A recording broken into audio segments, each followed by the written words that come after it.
as a jaunty angle. Evening. 1 minute late, but we won't hold it against ourselves. And hopefully you guys won't hold it against us either. We're more on time than the British rail system. We're only marginally more reliable, mate. You want to be careful with those fucking similes, Jesus. I don't hello! know. We don't have technical difficulties or leaves on the line, do we? No, but just my first announcement was going to be about technical difficulties, so let's definitely not go there. So, hello everybody, welcome to another Thursday night live stream here at Yellow Belly Tabletop, where we spend 2 hours talking a load of crap about tabletop gaming, everything from board games, miniature war games, card games, you know, that's what we haven't really done much of a card gaming episode. No, we haven't, because don't tempt me, otherwise I'll start dragging out all my collections of my fucking late 80s, early 90s CCGs that are now deader than the dodo. And sort of like, in fact, that's what we'll do. We'll do a special episode where I sit here for 2 hours with a desk cam and literally flick through my collection folders. I've got all because I've still got my Ultra Pro collection folders with my old 9 pocket pages, so I could just fucking sit here for 2 hours. 2 hours, amateur numbers. Ow. Oh dear, wrong kind of snow. No, right kind of snow. Ask Jerry. Is it snowing in Northern Ireland? Oh dear. So yeah. Hello, welcome to another stream. Good to see everybody in chat. Hello, Tim. Although that's his alternate identity. I don't know if we're going to see Tim on his Some Dude on YouTube account, which is what he tends to comment on. I suspect he jumped in the chat, left that little emoji, and then has gone off playing some Battletech or Frostgrave or some other antisocial thing like, you know, meeting his friends. With his friends? Why he can't sit in a dark room and watch tossers on the internet like everybody else, I don't know. Miserable so-and-so. Hello, ooh. Paul. Paul Howells there from Pandyman Entertainment. Good to see you there, sir. Hello, Darren. Hello, Upworlder, stroke Trevor. Yeah, Darren's just getting lazy now. All the hashwood tags. So, come on then. First off, everybody who's in chat, let's have a roll call on what you're working on. While I tell the people at home what's going to be the running order. So, for those of you who've not seen us before, we're going to follow our normal running order. So, first of all, David and I will be... Yes, look, don't worry, we'll mention it this time, Trevor. I'll tell you what happened, mate. Basically, there wasn't a paying competition, and it was all like a fucking thrown together at the last minute. But we will mention it just for your benefit. The first thing that we'll do is David and I will... Hello, Spam. Good to see you. God. Yes, all right. Yes, there was, but only one person entered, and that was you. Well done.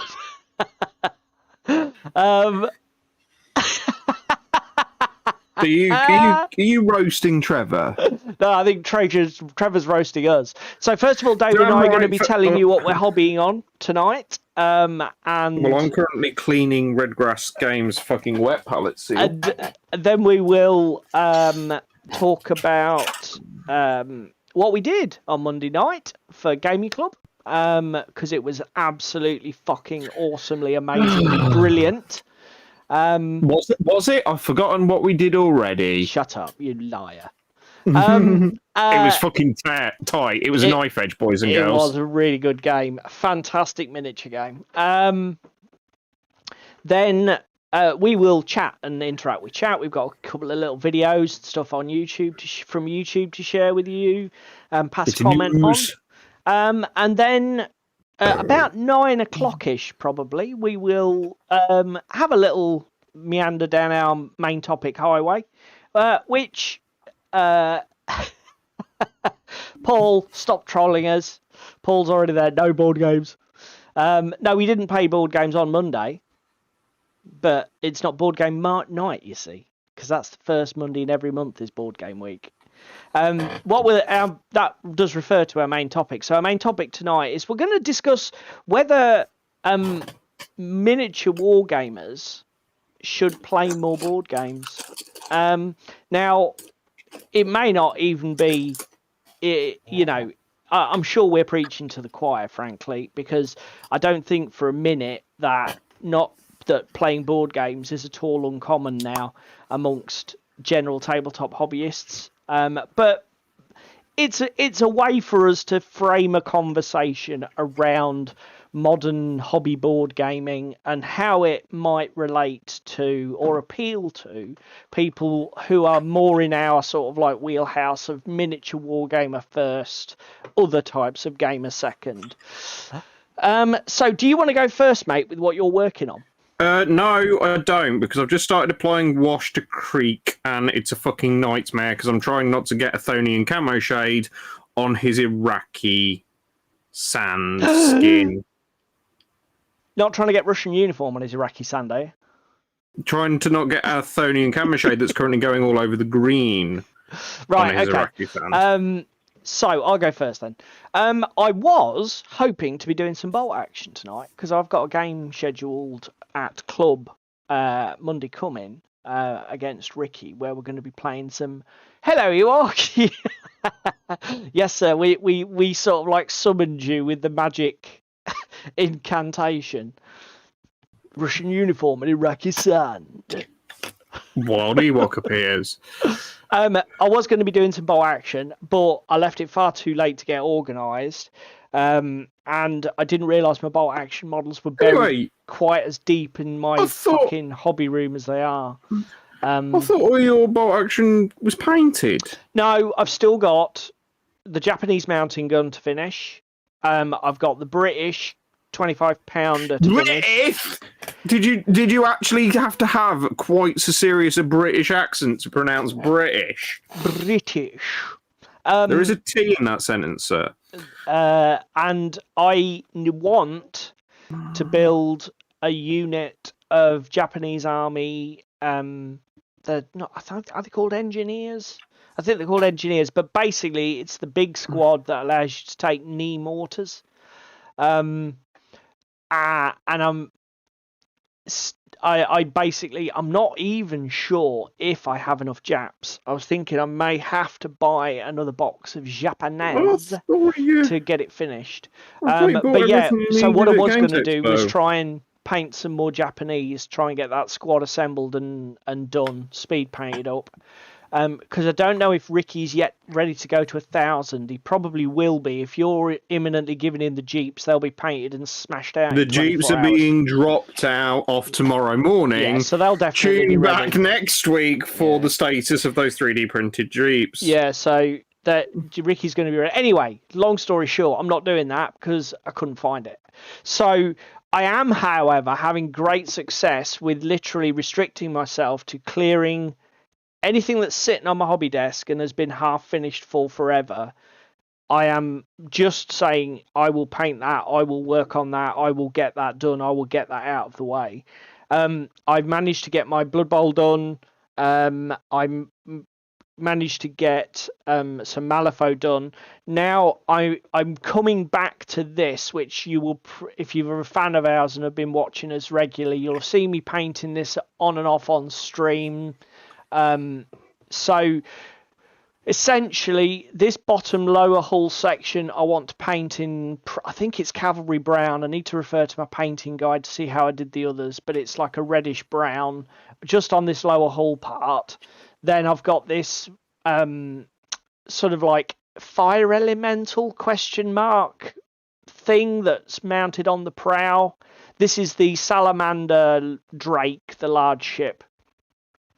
Although this isn't the Drake variant, this is the other one with the shield generator, which is what this thing is. Mantic often do this with. I've done this in their studio paint with like a blue sort of marble swirl effect. I thought I might try sponge stippling, just loads and loads of different shades of blues, and just stipple it to give it like almost like a speckled, mottled look. Just something quite lazy, but that might look more impressive than the amount of work that's actually gone into it. And then obviously I need to finish the sails. I've got 3 of the masts off just for access. They're over there, but basically the dark sand hasn't really covered over the brown undercoat, so they need another coat of dark sand on the sailcloth, and then I need to redefine the bars, the spurs, or whatever the hell these are called, that the sailcloth hangs from, in a chocolate brown, and then Agrax the crap out of it once it's glued together. But so I'm going to see how we get on. The first thing, as I say, is the hull, and then we'll try these. We'll get these sort of details on the prow and stern finished, and then probably do the sails last. Who's saying what in chat? That's what I'm working on, matey. What about you? What am I working on? Well, I'm working on a beer for starters. But secondly, we're gonna do some more of these guys. Were you doing these? You were doing these last week, or was it the week before? Last week and the week before. Okay, bloody hell. We're getting tired of seeing these, then, mate. You need to break the mold. We want something new. Look how pink that pink is. That is pretty pink. How are assless chaps coming along? I haven't got to doing the skin. So yeah, we got like highlighting and stuff to do on a few. We got some dry brushing to do. We've got a variety of techniques to do this evening, but we're getting there. We're getting there. They're fiddly as fuck, though. I will say that. Yeah, there's a lot going on. A lot going on those miniatures. And now look at Abe here. He's got an iron chest plate, fucking all his tabards over the front of his fucking trousers. He's got fucking creases for days in that cloak. What are those skulls he's got pinned into the fabric? What's the thing? They're not skulls.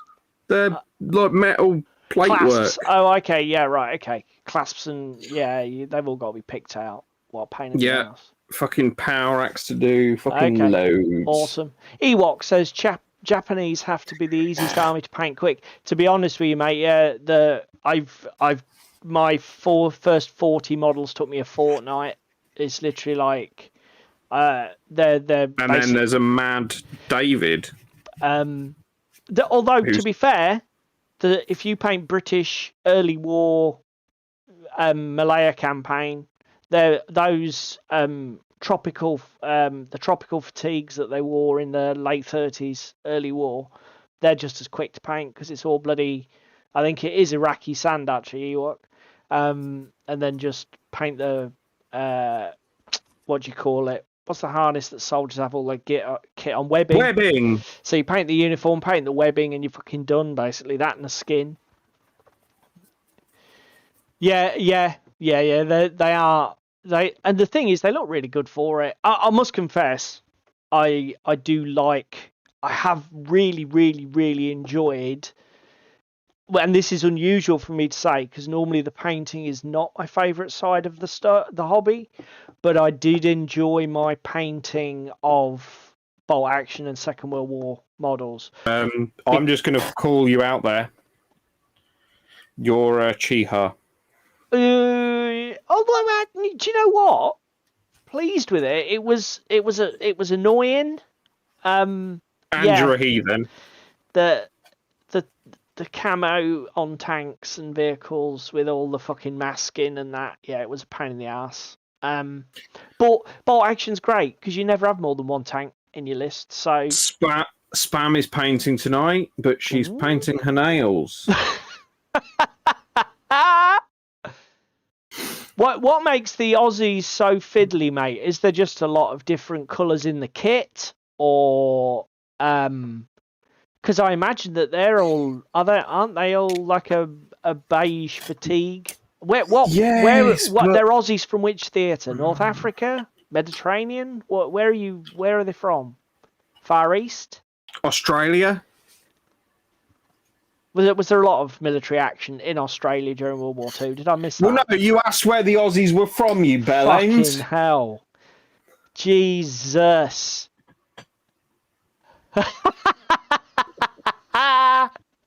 Yeah, He's bought the entirety of Australia.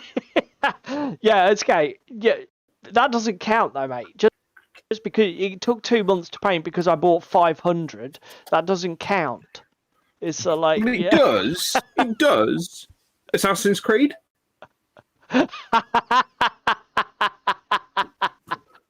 Darren says painting nails and then putting them back in the toolbox.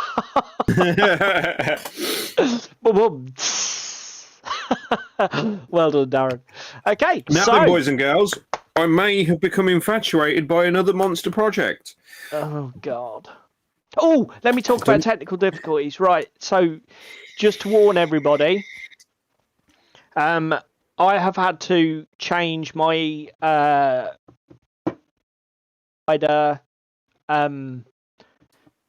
sort of plan to basically save money because I got out of a discount period and the price shot up to over 50 quid a month, and it was like, no, you can Foxtrot Oscar Sunbeam.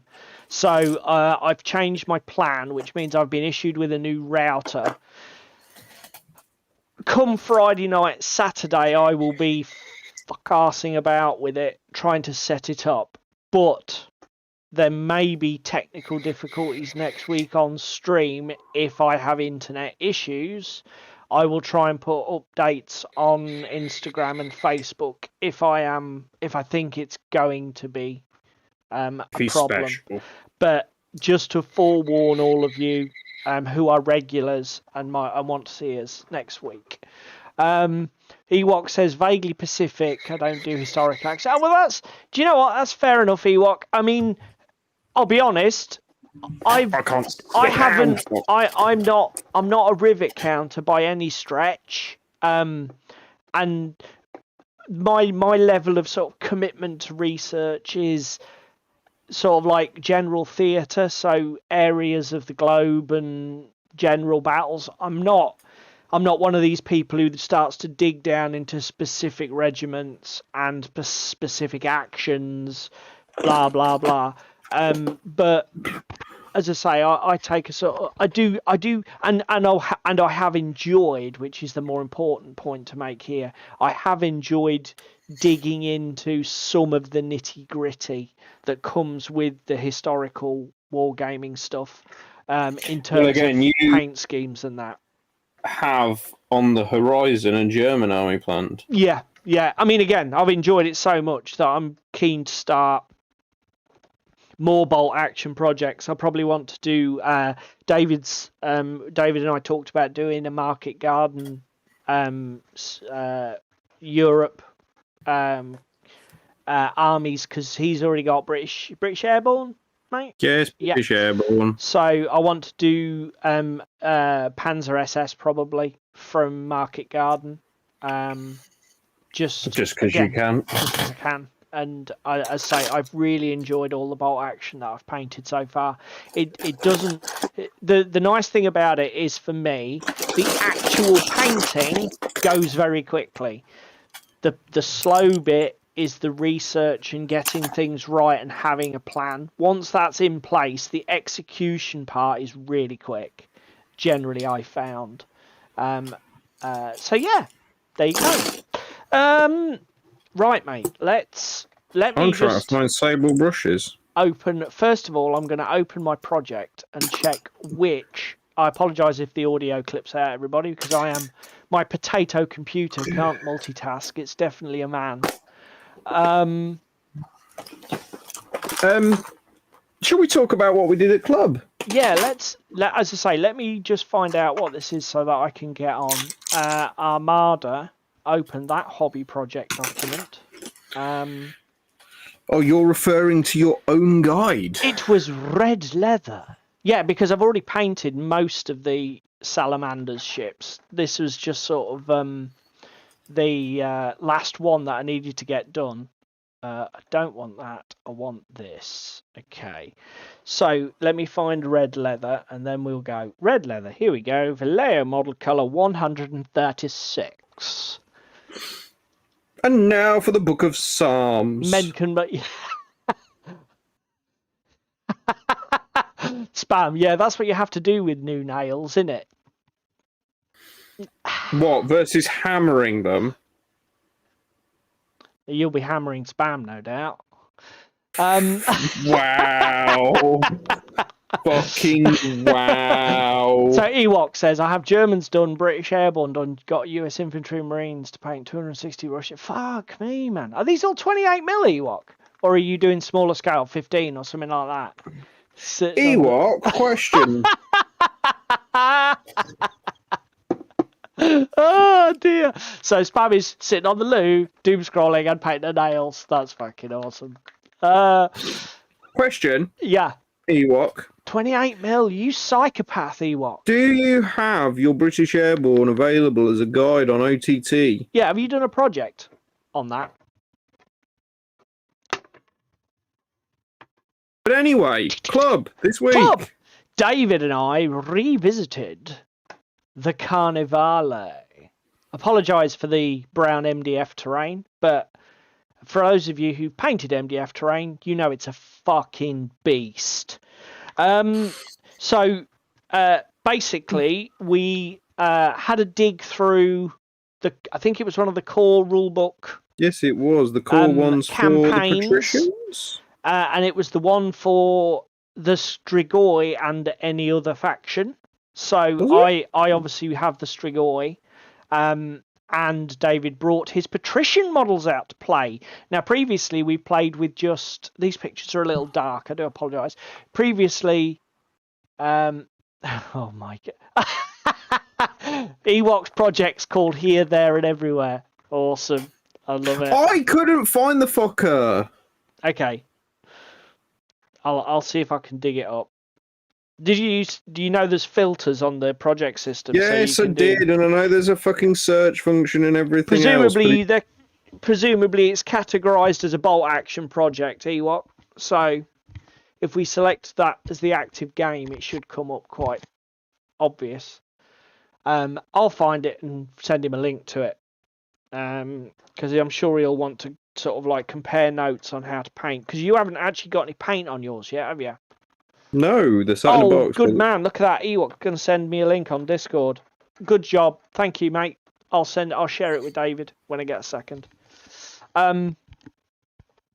So yeah, anyway, back to what we were talking about. We played Carnivale. So 75 ducats.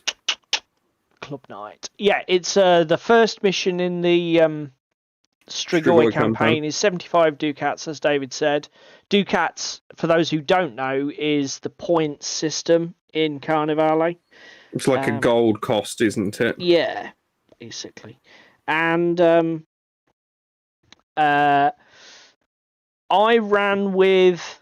I don't think I've got any close-up shots of the models. I was pleased with the board. It was played on a very small board, 2x2. 2x2. Yeah, with we got it laid out with sort of like a Y-shaped canal network. These cardboard tokens represent litter floating in the water, which you can jump across. Oh, the filters sometimes don't work. Darren says, "You sure they aren't red and white, Paul?" What? Red and white. Is that a Christmas reference? Oh, right. Ewok says he's not sure if he's done a guide for his paras, but he can break it down. Well, if there isn't, mate, again, ping me in Discord a private message, and I'll forward it on to David with like your paint recipe, or even if you copied it from somewhere else, a reference. Then that'll be great. Because, like I say, he's got a project he wants to get done, and it might give him Y-shaped carpet. No. So, yeah. As I say, unpainted though it is, the board looked really good. Can't wait to see some paint on more of the stuff. Would you like to tell the boys and girls at home about your major regrets with the board? There isn't any. Yes, there is, you lying bastard. No, there isn't, because I'll tell you for why. So the buildings that you see here are all TT Combat's own range, and this picture shows it off nicely. So most of the buildings that you can see here belong to the club, so they're sort of probably halfway done with some base colours down on most of them. And what David did when he painted these was they've painted the interiors and kept the roofs and the floors separate so that you can actually play through. And what we did in the scenario was made windows accessible, because for those who haven't played Carnivale, it's an extremely dynamic game in terms of movement. So you can run along rooftops and climb walls and that sort of thing. So we made the windows playable. Now, if I go back a picture, the building that everybody can now see in the sort of top right of the picture there, that is mine. So that is part of my Carnivale terrain collection. And I've glued everything down, the roof and that. And when we were playing, I was watching David sort of lift the lids off these buildings and lift the floors off, and we were playing on these balconies, and I was like, shit, that's a really good idea. I wish I'd left the roof off my building. But then, when I actually got it home and turned it over, it has no internal floors. So actually, the building is a completely empty shell. Did you leave your floors out then? No, there was none. I checked the plans online. These buildings do not come with internal floors or detailing. So unless I'd literally fabricated my own inner floors, we wouldn't have been able to do it anyway. So my regrets were saved. Laid. Yeah. Although I did say to David, it's not the work of a genius to just get some square-based card or print something off on a grid so that we can have little templates for each floor next to the map and play through the buildings. To be honest with you, Ewok, the miniatures are really a joy to paint. The only thing I will say about Carnivale is I fucking detest painting MDF terrain. I know there's a bit of a meme joke on Tabletop where Jerry wants Lloyd to paint all of his Rome terrain, which I think is MDF, and I can't blame him because it's a chore. It's a fucking pain. Even with an airbrush or rattle cans, painting, because the problem is not only have you got to paint everything, like all of the details and the windowsills, and some of the kits are extremely embellished, but you also then have to make it look not as flat as fuck, which is easier said than done. Yeah, because you can't wash it. Well, you can, but even washing MDF, you've got to make sure you pre-wet everything so that you're not putting the wash on dry. Otherwise, you basically just get staining and it just streaks to fuck. I can see Paul says he has a friend who painted a female plague doctor. The miniatures are really nice in resin, and I can see why people would paint them as the patrician that we highlighted the other week on stream, the kinky one with the dominatrix with the submissive noble. Yeah, fucking gorgeous mini. I'm probably going to get one just for the joy of painting, but even more so because I can play it in the patricians. I'll be honest, it's one of them games where even though I'm not necessarily a miniatures first guy, the only miniatures that I'm not a huge fan of. They do some ridiculously oversized ones. There's one they did for your faction, the Doctors, which is supposed to be an amorphous heap of twisted bodies, flesh. Yeah. And it's just so badly defined that I'm not really into it. And there's some of the bigger Rashar creatures are a little bit over the top for me, but most of the other stuff's pretty feckin' cool. Even the weird Vatican winged angels on fire shit is pretty damn good. So, as I say, these are just a few pictures from the game. So we had a 2x2 board, 75 ducats aside, 5 turns, yeah. 5 objectives. Yeah, there's 5 objectives for which we use these little chests. You can just see one top center of that image there. Basically, the defending player, which was David when we rolled off, had to assign points values to them up to a maximum of 10 across all 5 objectives. Each one had to be a minimum of 1. So, and then they were placed randomly so that neither player knew what was where. Because you placed them without looking at the bottom. Without looking at the points. And then we had the usual, again, Carnivale runs a card-based secondary objective system where you have like a deck and you have like little add-on objectives you can score for a single point. Yeah, but to be fair, that was brutal because you couldn't even score any of the main objectives until you'd done one of them. But to be fair, when the dust settled at the end of turn 5, you'd scored 3 and I'd scored 1. So you got an edge off the secondaries, didn't you? But, yeah. The thing is that I don't think... The one thing I will say about Carnivale is that the secondary objective deck, to actually score the cards is quite hard. Some of them are brutally hard. They're so activation intensive, and they're things that you've literally got to, well, I'm going to dedicate my whole turn just scoring this one fucking point. So they're a nice thing to have, but for me, they're not obtrusive. Do you know what I mean? Yeah, or intrusive, I kind of get what you mean. Is probably the best way of putting it. Okay, thanks very much, Ewok. Ewok sent me a link for the bolt action, so I'll pass that on to you star later. Ewok. So basically we had to, and basically when you touch a chest or when you end your activation next to it, you reveal it, and that shows us how many points it's worth. But you don't score them until the last turn of the game. So you have to end controlling it, i.e. touching it, but with no enemy models within 3 inches. And then you score the points. So you can peek at all the points and then make a plan to score them at the end. Great little scenario. And basically David did the conservative thing and numbered everything 2. So that all of the objectives ended up being 2 points each. But to cut a very long story short, I don't know if you agree, mate, but this was the best game of Carnivale we've played yet. Yeah, so we played with the reaction systems and got through. There was a bit of back and forth and killing. And what did we go into? Turn 4, you had a slight advantage over me. Then turn 5, it was basically even Stevens, 3 models apiece. Yeah. But Oh, no, because you ended the game with an extra one to me, didn't you? Because you had Dickhead on the roof, your Thrall. Yep.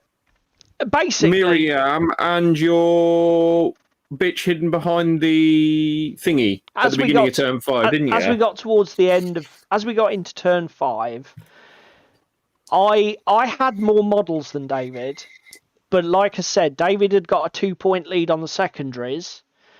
You had 2 models remaining and I had 3, I think, mate, didn't I? Yeah. So it was like even if I controlled 3 chests and David 2, with the 2-point difference in the secondaries, we were looking at a tie. And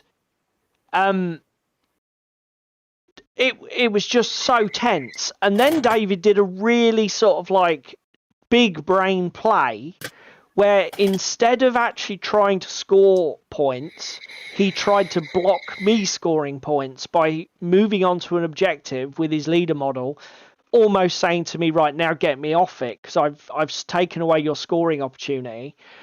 And because basically we worked out, what was it? It was 5-5 tie, wasn't it?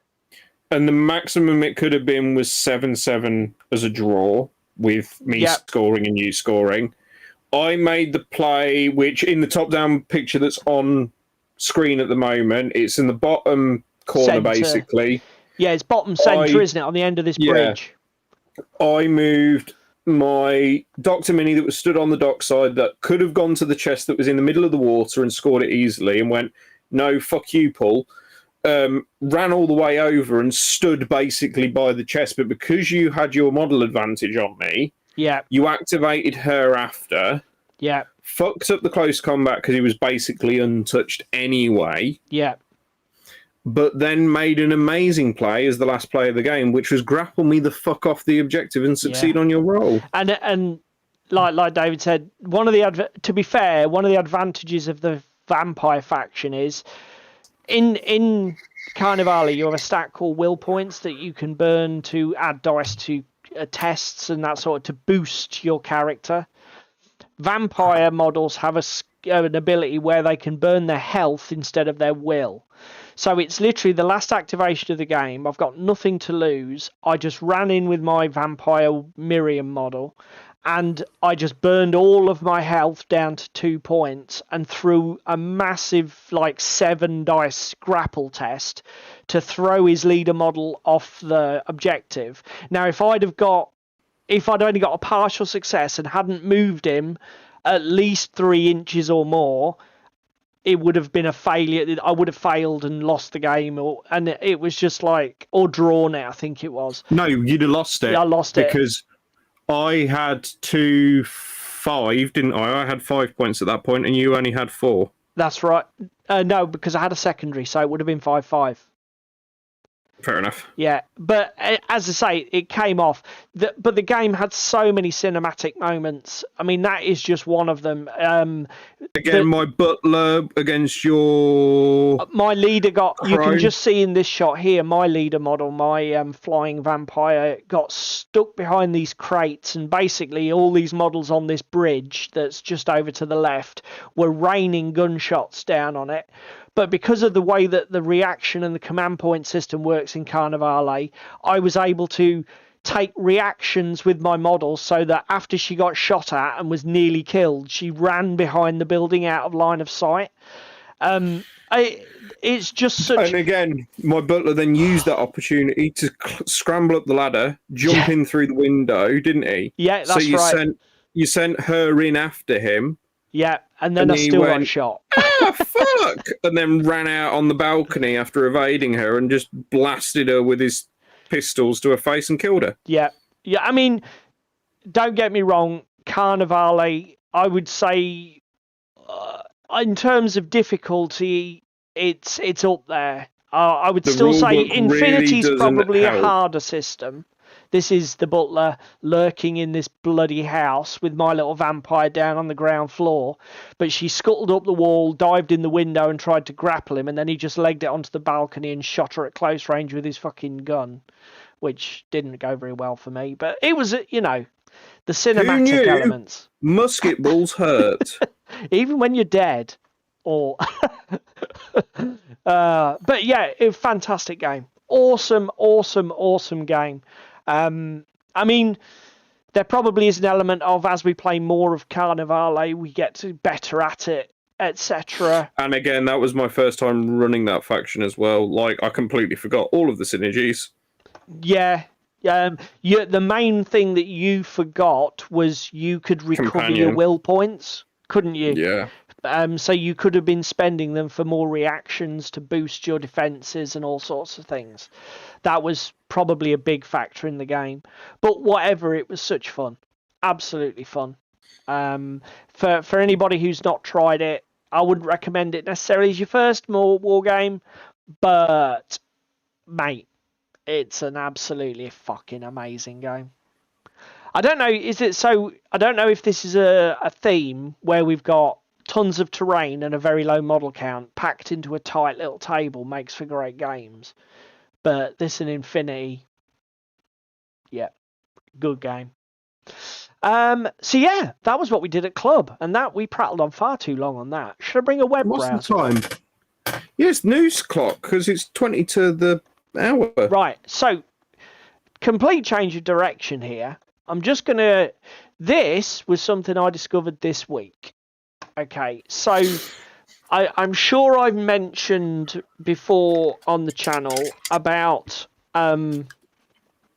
my experimenting with old school Warhammer and the Slaves to Darkness, Realm of Chaos thing. I thought you was about to break into My Little Pony there. No, fucking My Little Pony. Where the fuck did that come from? Well, you said my, and then I was like, it was My Little Pony, My Little Pony. No. So I discovered, I don't know, I think I must have just put Warhammer Fantasy Battle 3rd edition into YouTube. Because the guy who I did play the Realm of Chaos stuff with, V, we talked about, should we try 3rd edition? Because rereading the Warhammer 3rd edition rules to use with the Realm of Chaos, I was like, oh my god, I remember this from when I was a teenager, so much nostalgia. And do you know what? This channel, it's Ian M. Standing. He's got nearly 4K subscribers, or 3.5K subscribers. He basically does old school Warhammer Fantasy Battle 3rd edition videos. And these things are fucking amazing. If you're a grognard like me and you are nostalgic about the way Warhammer used to be played, I mean, these are scenarios that use a games master that makes plot twists and events happen, and they are not Kings of War. We are not talking modern rank and flank straight die wargaming. We are talking something completely different and so narrative focused and so flavorful. But holy crap, they're just great. I mean, I watched 3. This is the one I've shared with you. That's just greedy now. This one was a story about some empire had to defend a village from a necromancer and his undead. Then there's a video about a dark elf and a human hunting party going out chasing monsters. And then there's a battle report about a group of werewolves attacking a Nippon village. Mate, just check this channel out. If what I'm talking about sounds like your wheelhouse, just check this fucker out. And do you know the other thing is, without any degree of apology, he uses terrain that he created as a teenager himself. I don't know how old this guy is, but he must be a peer of mine. So, you know, all his credits say, you know, terrain by Teenage Ian. And if you can just see in the top of this picture video clip here, that's the cardboard house from, I think, the 5th edition starter box. The cardboard cottage or outhouse. Mate, awesome. And he doesn't, as I say, it's unapologetic. The old terraced hills with the flat layers. Tops, yeah. Yeah. We're not doing none of your fancy fucking battle mats, none of your fancy, you know, MDF terrain and fucking resin 3D print shit. This is old with a capital old school. It's close to withdrawing its fucking pension. And seriously, obviously, I've not mentioned this yet to you, David, but you should check these out. Because I would be very interested to hear. Not necessarily about his videos, but whether you could get into, because I wondered whether this might be your rank and flank game. Because it's we'll have to see. I mean, if you've got the rules for it, we should give it a go, because I've tried 8. I haven't got my original rule book anymore. I sold it, which to my regret was a massive mistake, because I think to replace a Warhammer 3rd edition rule. To replace a Warhammer 3rd edition rulebook in very good condition is 200 and plus on eBay. But there are a billion PDFs floating around, and I have a PDF copy. Cool. Loads of people have scanned it and uploaded it to the internet because it is 200 quid on eBay and nobody wants to pay it. So I do have access to the 3rd edition rule books, but I mean, again, you might look at it and say, "What the fucking hell? This is Frostgrave with units. Why the fuck would we bother?" Yeah, I know what you mean. I just wondered if it might float your boat. I would have thought it's your thing, Darren. You should check it out, buddy. As I say, I couldn't believe, I was thinking nobody's going to be doing Warhammer 3rd edition. Who the fucking hell's, you know, you might see people talking about it, but nobody's going to do battle reports. Wrong! And he even uses fucking old school metal models from the 80s as well. Oh, fucking hell, you can kill a man then. It is the full experience. Next in the news. Old World Almanac. Let's stick with the Warhammer rank and flank thing. Okay, so I have been about as enthusiastic for Warhammer the Old World, which, for everybody who doesn't know, is the rebirth of the Died in Flames Warhammer Fantasy Battles game. I've been about as enthusiastic for this as I have for Clap.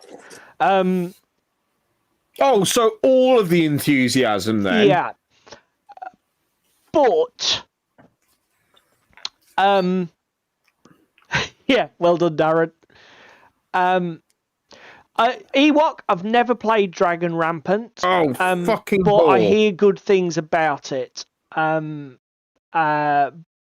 So that's all I can say on that.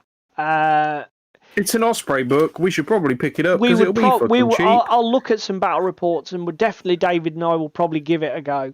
I love applause. Eh?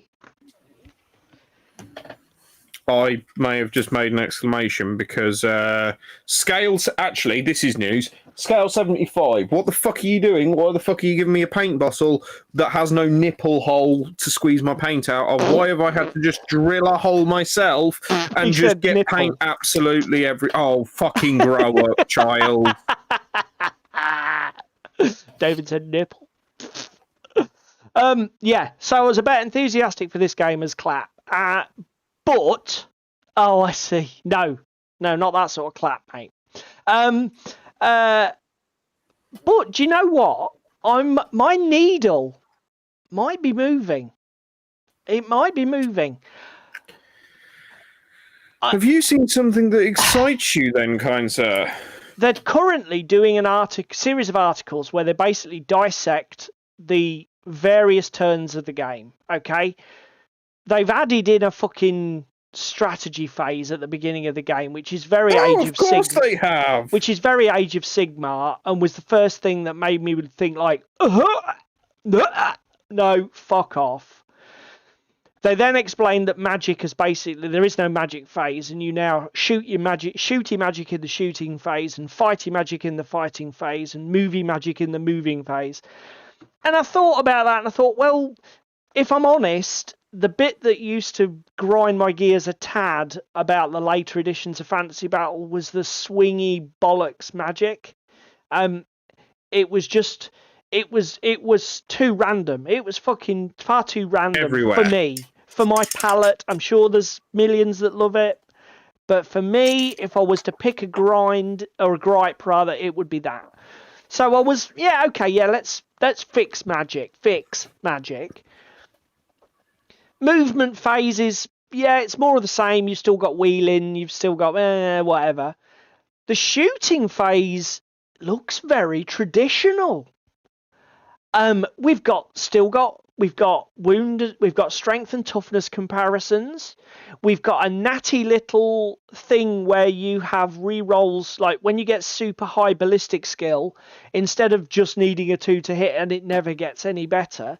Now if you get a super high ballistic skill, you can like have a 2 to hit, but then you can reroll misses and hit on a 6 with them or a 5, etc. And it's like, do you know what? There's some nice little bits in this. Is it like they thought about it? As I say, one huge thing is the next video. For me, the next video is probably going to make it or break it, which is the combat phase video.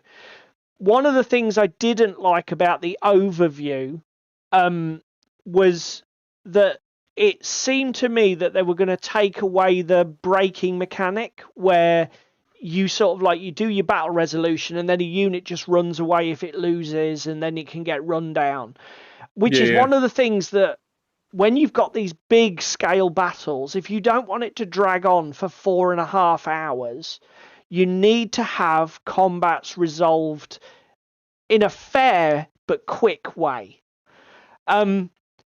And I had massive concerns when I read their sort of like it, because the way they were very scant on detail, but the way it read was they were going to take away all of that. And I just had this awful vision in my head of like an Age of Sigmar scenario where you literally stand and batter each other. 14 days. You know, you just basically batter each other till there's no models left. And it's like the last man standing to the death shit, which is fucking massively unrealistic. Hello, Crispin. Or because of Ben for everybody watching.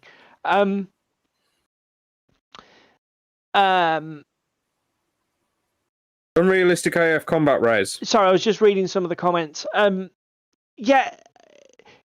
no, it's unrealistic. Units, massive units of men don't just stand there and hit each other till there's like 2 blokes left alive and everybody else is like a corpse on the floor. It's not how it works. It's not how it worked historically, and it's not. It doesn't sound engaging to me. So definitely, the next one is probably make or break. I want to see how we resolve close combats. Do we still have units breaking, fleeing, pursuing, moving position? I know they've added back the pushback mechanic, I think, which is ironically from 3rd edition, where you lose combat and then you get pushed back 2 inches. So we'll see. We'll see. As I say, I've gone from utterly fucking disinterested to Ewok. Just on your earlier comment, go and look at some of our other streams. Oathmark is very good. Yeah, Oathmark is very good. Hobgoblin is okay. It's very easy to solve that Rubik's Cube for Hobgoblin. Well, I don't know. Hobgoblin's target audience is 3D printing wankers. Is for people who want to create the whole thing yourself. So you've just got models from somewhere, you want to write your own army list, you want to create your own units, you want to literally take the bonnet off, dismantle the engine, and then put it all back together. If you love that shit and are willing to self-police and not be the guy to build the broken bollocks and just... I think if you're that player, that's your game. Very much so. But it does have a very specific target audience, I think. Oathmark, less so. Oathmark, for me, the campaign system, that's where that game is going to absolutely fucking shine. I mean, don't get me wrong, it's not a shabby little rank and flank system as it is, but you put that campaign system in, I reckon that's... start bolting everything on and it's ridiculous. Yeah, I reckon that's where that game really starts to swing its tackle when you do that. But yeah, I mean, I'll be honest... Uploader, what's your for David comment, lol? I'm not sure. Oh, You're now, Crispin, because of Ben, you're doing Kings of War, but at 10 mil, aren't you, mate? Now, if you want Ewok, if you want a super tight, super clean, fast rank and flank tournament style game, Kings of War. Definitely Kings of War. 3D printed wank. Oh, he means you shut up and get back in your box. That's what Trevor meant. So like, this game is for 3D printers, and he said, "Oh, for you then." I get it. Very good. You keep trolling him, everybody. Well done. This one was one you mentioned, wasn't it, mate? I've scrolled. Yeah, Let's go to the top of this article. Warpath. Is this the Warpath one? Because I haven't read the article yet because I'm a retard. So basically, Mantic are basically banging on about Warpath. So, obviously, Firefight, which is their... Ooh. I'm not going to use the phrase 40k clone. I've never played War Master, but I would love to. Firefight is Mantic's 28mm sort of mass combat science fiction game.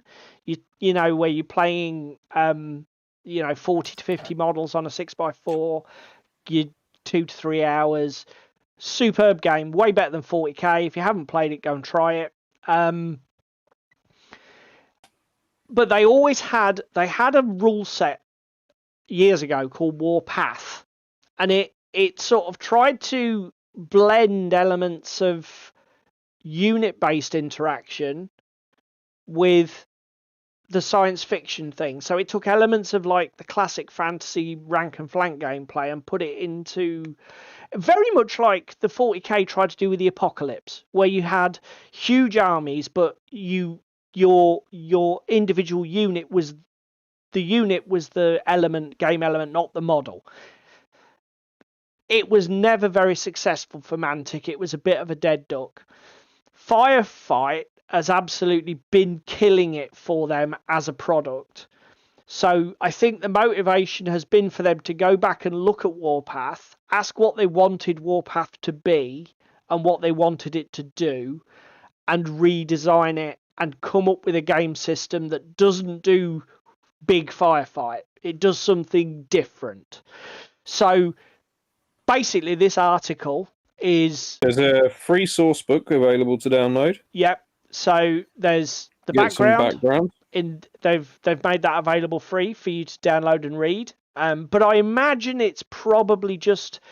This is the stuff that I think it's the same universe as Firefight, it's the same universe as Dead Zone, so it's just going to be stuff that you can read in other of their games, is what I'm guessing. I haven't read it, but I'm guessing that's what it is. And then the article goes on to talk about their other games in the same universe. So I've already mentioned Firefight, Dead Zone, Star Saga, which is like their Dungeon Saga in space. Dungeon Saga in space. They've say that they're paying Alessio Cavatori to come on as rule designer for the alpha rules. And they've also announced that they're launching the Kickstarter campaign, and the Kickstarter page is up for those of you who are into this sort of thing. I've already put my name down to be notified when it goes live. So early 2024. That is, we know that's what they're going to be doing. But yeah, the article's got loads of stuff going on in there. David and I have discussed this so many times on the stream. Mantic are a company at the moment that seems to be shitting gold. Everything they do is just amazing. They're not really putting a foot wrong with what they do. They're in a great space in terms of their products. They're consistent. So Ewok says he has a fully painted set of Star Saga. It's all right as a game. Interesting, Ewok. To be fair, mate, we had the same attitude about Dungeon Saga. It's all right. But it wasn't really what we thought it was, and it wasn't really what we were looking for. When we put a bit of effort in, this isn't the game we're looking for. But we did find, like David says, the one thing we did find with Dungeon Saga, it's as homebrewable as all hell, and you can make it what you want with very... Okay, they had a broken mini. Okay, that's fine. Oh dear. As I say, it never really appealed to me. If I was going to get into a game that was like Star Saga, it would be the one from Battle Systems. What the hell's it called? I can't remember, but I know the one you're on about. Somebody put it in the chat before my head explodes. The Battle Systems one... Oh my god, I'm going to have to move on, because that's going to do my head in. The other thing that David sent me, this wasn't actually designed really... This wasn't originally going to be for the stream. No, this wasn't. This was I wanted your opinion. Tenfold Dungeon. But I'm gonna tell everybody about it as well, because... So David and I have got another little project or another little thing that we're working on in the background, and we were looking. David sent me this and said, "What do you think about this for the thing that we're working on?" I was like, "Ooh, that's quite good." And then I looked at an unboxing video, and I thought, "Oh my god, this product is fucking amazing." So for those who don't know, Tenfold Dungeon is a sort of range of... Sub-brand of Gale Force 9. Yeah, they're made by Gale Force 9. The best way to describe them is that they are cardboard trays with fully printed art on the inside and outside, so that they represent walls and floors. And then the trays are sort of like packed inside each other, Russian doll style, so it is quite a compact little set. They do fantasy, and now they do sci-fi versions. And you basically use them. They're marked out, I think, with 1-inch grid, so you can use them for board games and role-playing games. They do a great range. They do like sort Cyberpunk, of medieval towns, sewers, cyberpunk, starship interiors, etc. I thought that, but I tell you what, I didn't realise until I watched this video. As well as the trays, you get an absolute shit ton. At least in these new sci-fi ones, you get stairs and bits and pieces. Yeah, you get loads of internal details like little standy doors and standy staircases and bloody like partition walls that you can use to divide the bigger trays up into smaller areas. I was like, because I basically looked at the artwork on the boxes and thought, yeah, there's not really enough there. But now I've looked at this unboxing video here. This is by Al Spader, or Is that the one that I sent you? Yeah, I think it was the link you sent me. I watched this unboxing and I thought I may have misjudged this product. I'm just going to come. Does anybody? Let me just look at the chat. I have a fully painted Star Saga. One of them is broken as usual. Has anybody here got any experience with this dungeon, tenfold dungeon stuff? Is it good, or is it a bit? Is it too good to be true? Because again, you look at these on Magic Madhouse, they're from 60 quid down to 45. They're a really good deal. Grinning Gargoyle did this. Oh, is Grinning Gargoyle a channel, mate? Or is that somebody off OTT who did like a project? Folklore the Affliction. So, yeah, just explain, Ewok, about Grinning Gargoyle. What is that? YouTube channel or member of OTT or what? So anyway, that's it. That's all we've got for news. Let's quickly mention the painting competition. So last week was the first Monday of the month. We always have our club painting competition. The theme was unknown, I believe. Yeah, I left my minis at home because I'm a heathen. I hadn't even done anything for it, to be honest. I'd been so focused on painting models for my Malifaux game, I never even thought about it. But basically, Trevor, or Upworlder in the chat, he put in an entry. This is the picture from our club Discord, so apologies for the scale and size. I think it was. Now you'll have to explain to everybody what this is, Trevor. It's a banner, isn't it, or a badge from something? Is it Blood Bowl? I just so that Trevor had something for people to vote. Or just so that he had an opposition, I took my Malifaux models and my Tengu and put them on the table next to it. But Trevor got the most votes anyway. If you want to see pictures of my Tengu models, I've put my latest project. They're mentioned in a project on Tabletop, and a link to the project is in our link tree, and the link tree is in the video description. So that you can go on there and see David and I's projects on Tabletop. Well, mainly your projects. Yeah, but that's just because I do more than you. No, it's just that you document your work, whereas I don't. I see. GG was a set of boxes printed on the inside to make. Okay, so it was a product that was basically the same. I got you, Ewok. And you say was, so I'm assuming it's now dead. Deaded. Okay. Okay, right. So it was basically your sigil or characters' arms from a D&D campaign. Got it. Okay, cool. Well, anyway, well done to Trevor for winning a painting comp at the club. Yay! We're 5 minutes late. Oh, you can still pick it up. Interesting. Right. Well, there we go. So that's that. We're 5 minutes late. Right, we're 5 minutes late. This is going to be. So, I don't have any slideshow, though I will not be asking questions. There is no overhead projector. We will, however, be doing a multi-choice quiz at the end for your feedback and comments, and we will judge you accordingly on whether you pass or fail. No, I didn't. No, I won't. I will.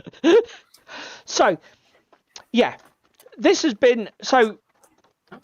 To link in for those of you who were here last week, we talked about board game expansions and just game expansions. We talked about expansions in general, but it was mainly board gaming ones. And we've had this sort of like as a back burner topic for a while, and David said, well, it sort of rolls on. It follows on from what we were talking about, so let's talk about this. So what we thought we'd talk about tonight was hobby board gaming is getting pretty fucking huge. I would say if you were to take our tabletop gaming hobby and if you were to group together role players, miniature war gamers and board gamers, and I mean modern hobby board gamers, not people who sit and play Monopoly with their nan on Christmas Eve every year, and that's the only board game they've ever experienced. I mean, people who play modern board games. Everdell, Arkham Horror, not Jumanji, the Indiana Jones board game, to name but a few. Yeah, anything that you'd see on Dice Tower. They are by far and away, I imagine, feel free to statistically debunk me, but I would imagine that they are the most populous of the cohorts that I've just mentioned. I would imagine that those people outnumber everybody else, probably at least 2 to 1 put together, because it's often the first point of contact. Monopoly is a shit game, Spam. Fucking hell. I imagine you have a lot of teaching to be done. Just saying, we are not playing Monopoly. We're going to play some Everdell. Oddly enough, Paul, I've never played Kill Dr. Lucky, but I'm sure it's a great game. Yeah, and I'm not sure whether the people, certainly in the miniature war game cohort, I'm not sure how much we access the board gamers and access board gaming.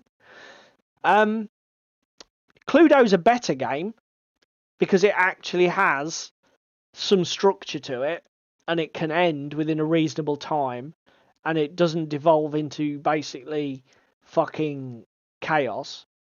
And it's not completely fucking random based on 2d6 moving. So yeah, Cluedo's a better game. At least there is a strategy to Cluedo. Should we fucking saying Guess Who next? You'll never beat me. No, I'll never play you at Cluedo, Spam. There's a difference.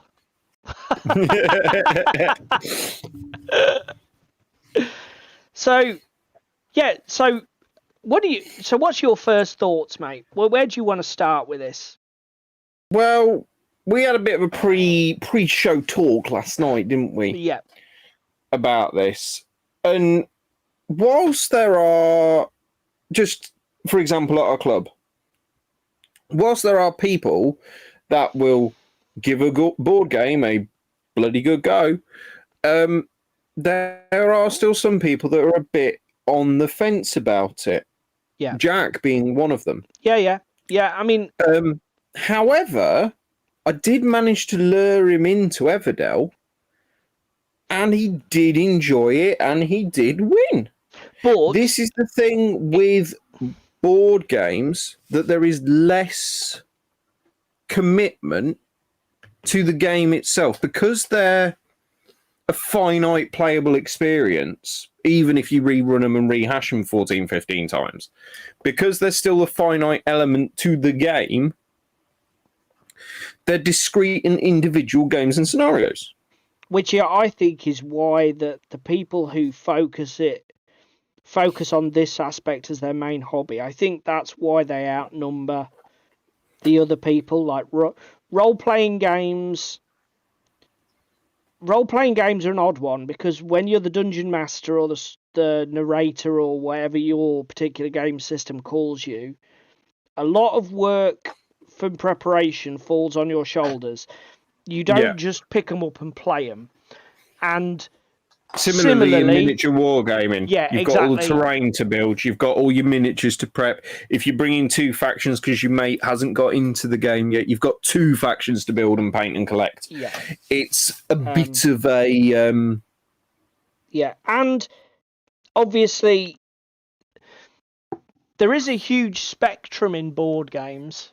Oh, I see. Kill Dr. Lucky is the prequel of Cluedo.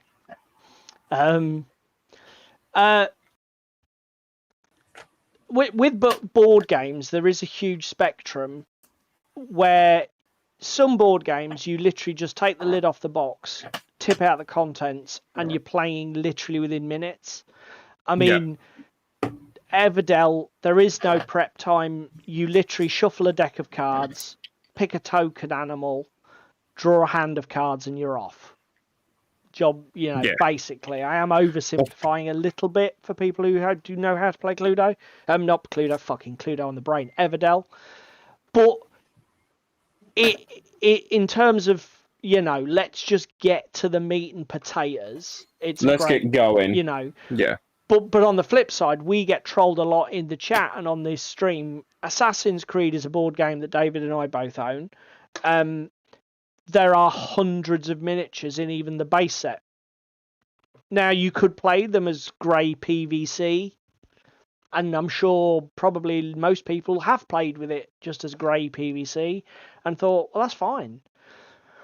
But if you want to get your hobby on, there's a ton of work in that, a ton of expression, a ton of painting. Again, Arkham Horror's got a rep for being a bit of a bear. Arkham's different, slightly different. Your Arkham board game is a different problem in that it has an extrememe convoluted setup operation, doesn't it, mate? Yes. Similar to Gloomhaven, which we've talked about again on stream a lot. Gloomhaven is a game I own. The original Gloomhaven game is a pig to set up and tear down. What we tend to do is after we've finished a scenario, we choose what scenario we're going to play next time, and then I will assemble everything we need in terms of the map, the monsters, prepare all the crap on like the Sunday morning after we've played it Saturday night, so that the next time we game, I just take out like the Ziploc bag and say, right, all the tiles we need and all the monsters are in here. So that's at least that part. Because that saved us an hour. Yeah. And, there's a massive... no hyperbole either, is it? Yeah, no. There is a massive spectrum there. But I think this is one of the strengths of board gaming.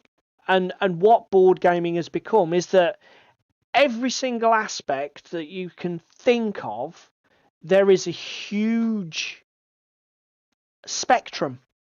Okay? You get board games that you can literally play in 5 minutes or 15 minutes. 5 minutes is probably a bit of an exaggeration, but it's not uncommon to have board games with a 15-minute playtime. You just knock the game out. Oh, that was fun. Shall we have another one?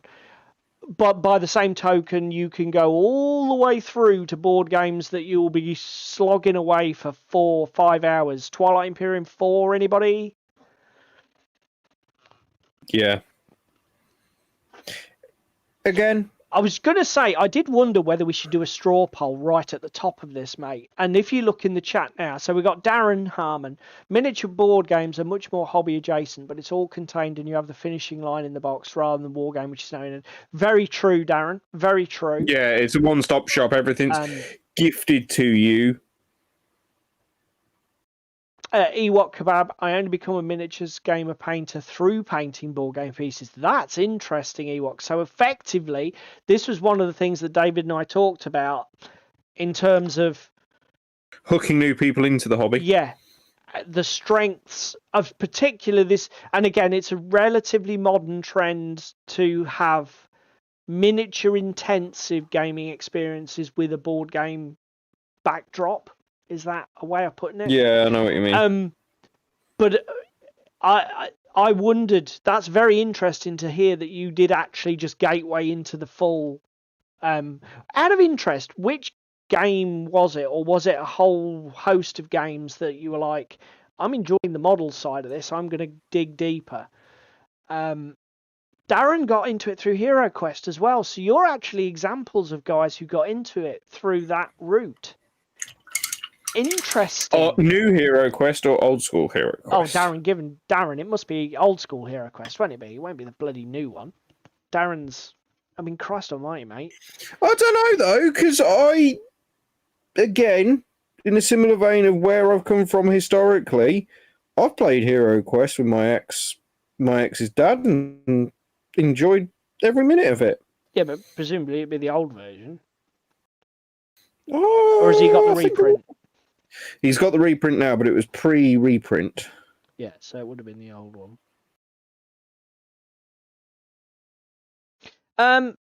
But yeah, if you're a wargamer, so that's interesting. 2 of the people on this. What about Crispin? Come on. So Paul says old school Hero Quest for me as well.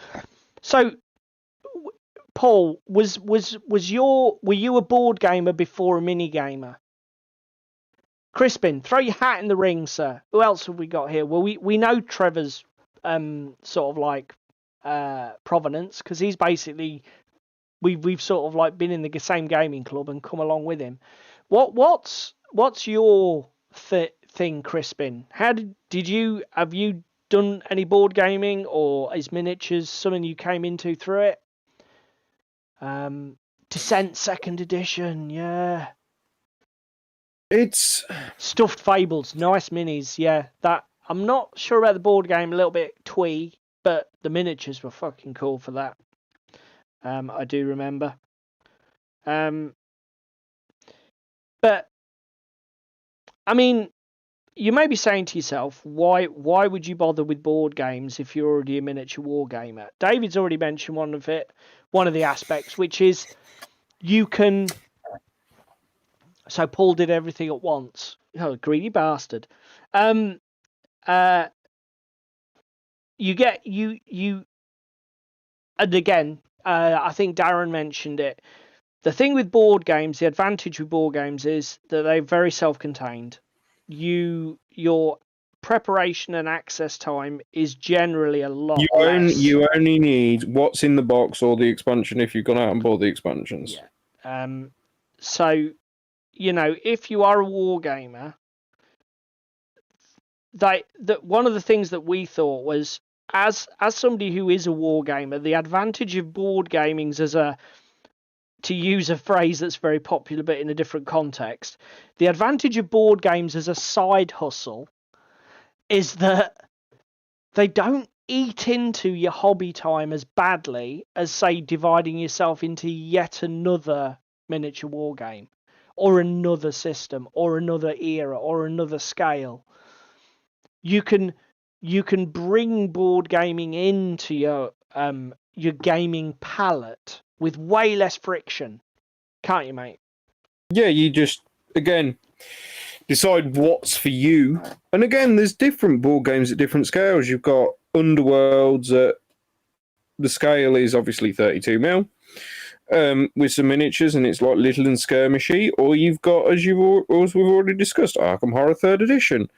You've got the entire world as your oyster. And again, I know obviously there is a miniatures war game for most things. Yes. But this was something I said to you about when we were doing the pre-show amble. To find a review for a niche game, for example, Mythos from Wild West Exodus, there aren't many playthroughs of that online and or reviews to get an idea of the game that you're playing, which is Call of Cthulhu-esque and Lovecraftian, before you commit to playing the game or getting the rules, etc. Counter that with all of the different Fantasy Flight games that relates to the world of Arkham or Eldritch Horror, for example. There are board game reviews on multiple differing YouTube channels with multiple differing feedbacks, views, and opinions. There are Let's Plays that are recorded on YouTube. Do you see my point here? Oh, yeah. It's far more accessible. Definitely. To, again, say, again, this is another point that we're just sort of touching on here with regards the accessibility of the game. That to start playing a board game is the price of the board game, and you are then done. That's true. We talked about the time commitment briefly, but this is another massive one, the financial commitment. It's not 4 different armies and then the time involved for them.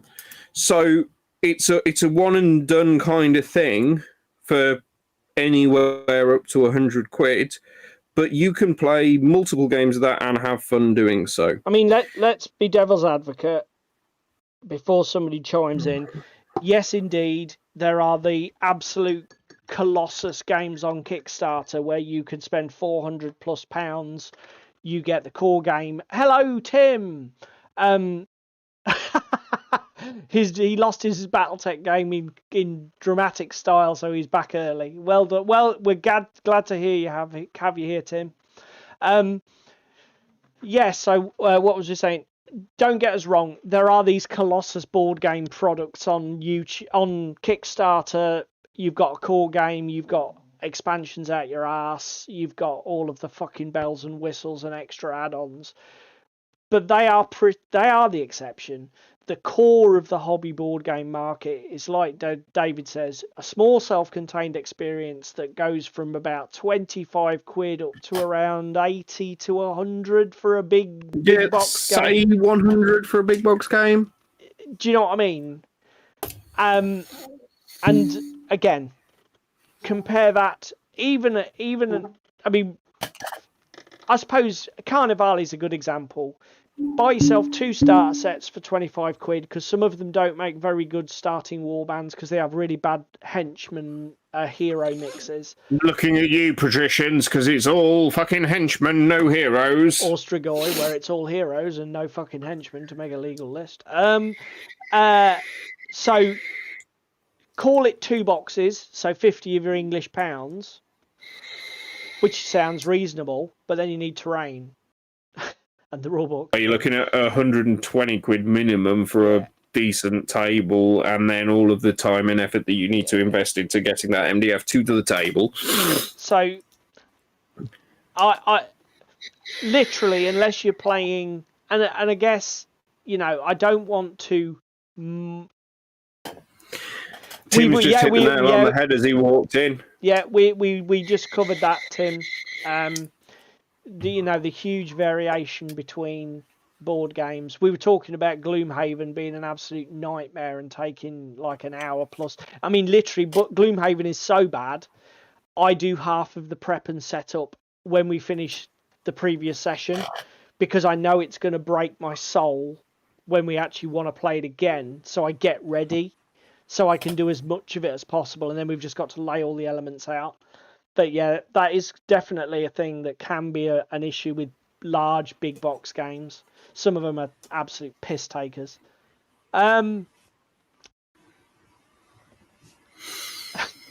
See what spams. How do you know? Oh dear. Yeah, to be fair, he hasn't been doing the old Cylon sweep as he. Oh, that's something. That's something I need to show Sam. Is to because his setup's a pig, Darren. Is it? Sorry, mate. Go on, carry on. Battlestar Galactica.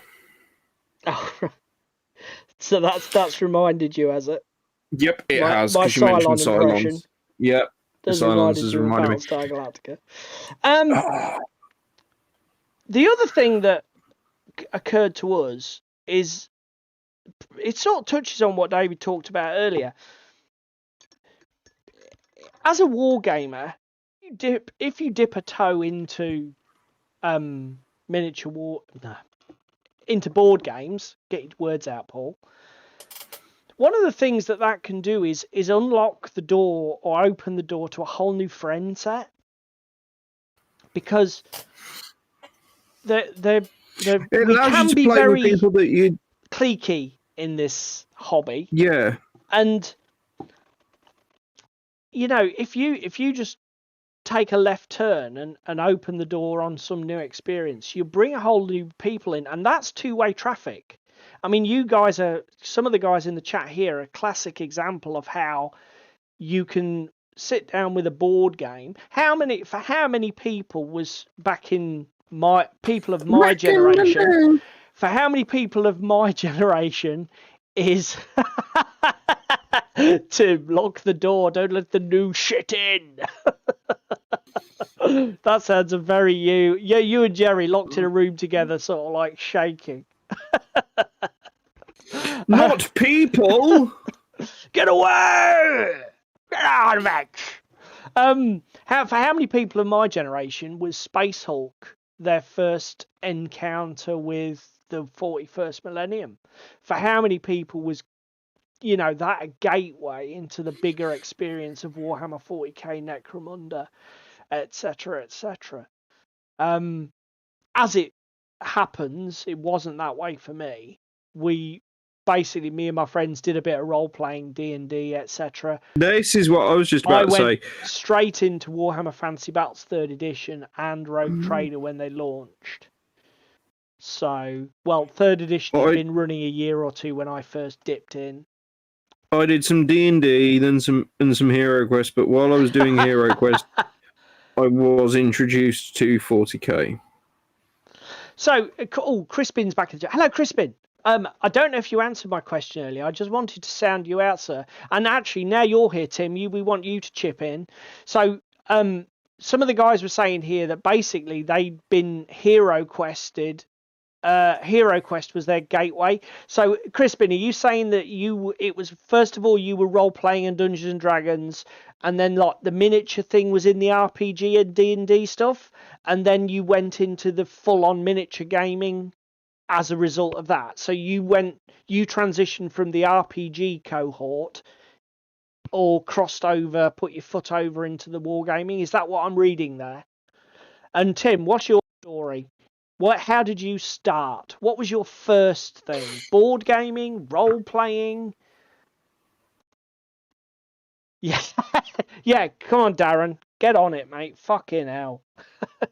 I mean, again, as you've already touched on that with the cliquey thing, the fact that they're so discreet and self-contained, it's like, yeah, fuck it, let's just hook some dice and have some fun. Like even Radlands, which is the card game. I know it's not a board game, but it's of a similar principle. Like, you hate the artwork on it, but you kind of like the idea of it. It's just a little gap filler. Well, to be honest with you, though, I'm happy to pretty much play any game, mate. I'll be brutally honest. No, but again, this is the thing, right? If you've got a little board game that only takes half an hour, and you're not playing 40k, which is going the entire length of your club session, throw the little board game in your bag and just fill the last little bit of your time with some board gaming. Yeah, we've done that loads of times at club, and it's really good fun. Milk it. Yeah, exactly. Yeah. Again, it's the same reason we have once a month our board games evening on the first week of every month, because it is something just to change the pace of club up, just to have something a little bit different for a change. Yeah, and it's sort of, the problem is I'm into so many war games. I've sort of like started going back to wargaming on that first Monday. But when we did have that commitment to do a board game, it is good because it gives you that palate cleanser moment. Because that was something else that we discussed when we so let's just read Tim's comment before I get into it. We started with board games. So Tim was board games first. Yeah. Then he did RPGs. Yeah. Found miniatures in 97 years later. Cool. Thanks for that, Tim. I mean, to be fair, I suppose, I don't know if it counts, though. I did play board games as a child, things like Game of Dracula, Operation, real kids board games. Hang on, you're putting Operation... Well, no, I'm just saying I don't think it counts, because I did play them as a child, but I don't feel like there was a discrete end to that. And then in my teenage years, I didn't board game in my teenage years. My teenage years was role-playing D&D, and then I know I didn't get into Magic early. Spellfire was the first card game I got into big, and that was I was already back from uni, so that would be 92, 3. Maybe even later than that. No, that's fine. I'm just just speaking aloud here. So yeah, I was just about to say I'm gonna say my path was not the same as these guys. Board gaming wasn't a thing because again, board gaming. The problem is when I was literally a teenager, board games blow. They were fucking shit, man. Board gaming was really in its infancy.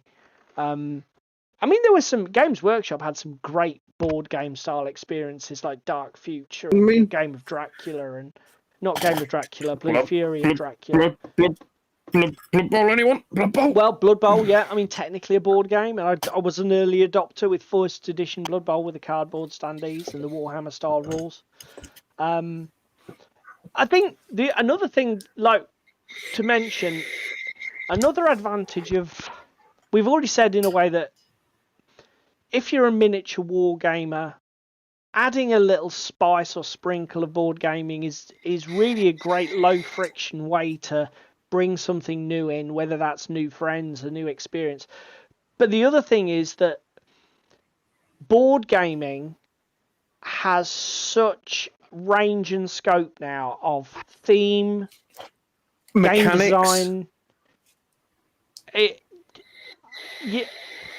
If you can think of it, there's probably a board game for it. Everything from fucking brewing coffee to fucking, destroying the One Ring. I was about to say World War One diplomacy. Diplomacy is a fucking lovely board game. Diplomacy is a fucking horrible experience, and nobody plays it anymore with a straight face. I love diplomacy. Leave diplomacy out of this. Because I'm a 60 backstabbing board twat. games. Nice. Yeah, what's it called? It's one little Japanese bag building game, isn't it? Where you basically do coffee roast. I think it's called Coffee Roaster. Apparently it's an awesome game. You've set two Ewok had 7 games about coffee at one point. The case rests, my lord. I mean, again, Zombicides, you've got all these different flavors of the same kind of mechanics now as well. So if you like a Zombicide, or if you like the idea of a Zombicide, but you don't like the modern setting, just wait, because they'll be around like a London bus shortly for you from Cool Mini or West Zombicide, yeah. Yeah, exactly. It's just like, oh, Zombicide set in the Black Death. Yes, please. Orc Zombicide, yes. Check. Exactly. And don't get me wrong, there is a system to just don't reinvent the wheel. If it works and it makes money, just fucking do it. Yeah. I mean, obviously the reskinning thing is something that board games do a lot. If you've got a successful core system, just like you say, paint a new veneer on it and you're good to go. 40k Monopoly, anybody? Monopoly, yeah, that's one of the worst offenders, isn't it? So let's have a shout out. What's the most weird and obscure version of Monopoly anybody's got in the chat? Because we've probably all got them rotting on a shelf, unplayed. I have Monopoly Cheaters Edition, where the aim of the game is to bend the rules in your favour and steal from the bank and other things. And if you get away with it, you get a reward for it. If you get caught, you have to put a shitty little plastic handcuff on that handcuffs you to the jail on the board. Oh, dear. That sounds absolutely terrible. I suppose my weirdest one is Metallica Monopoly, where you build stadiums instead of hotels. And everything's themed around heavy metal. Ewok stole a copy of Stoke Monopoly because he was in Stoke. Oh my god. Is that really a thing? Yes, you can get, and there's a Norwich one as well, I believe. Is there a Scunthorpe one? I doubt there's a Scunthorpe one because the only thing will be British steel everywhere. Well, also there's a cunt in Scunthorpe, literally. Yeah, well, we'll gloss over that subject matter. Risk is another one that's been reskinned to fucking death. Yeah, you've got Star Wars Risk and fucking Star Trek Risk. I mean, there's Fallout, Monopoly, Fallout. Shit, there's loads. Disney version, America version, Essex version, Friends, Star Wars, Simpsons, Electronic. Spam, do you want to put all of those monopolies down? To be fair, at least you'll save on coal and wood this winter. Have you got an open fire? 7 different varieties of Monopoly. For fuck's sake. Go for broke. Go for a prefrontal lobotomy if you've bought that many copies of Monopoly.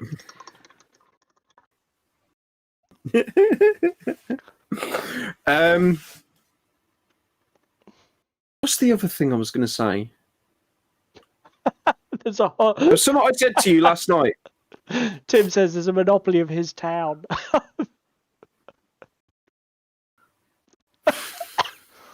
Oh dear. Okay, Spam and Egg has 25 versions. Darren plays said he didn't have the skill for Snakes and Ladders. Yeah, to be honest with you, Snakes and Ladders is alright, but fuck the meta.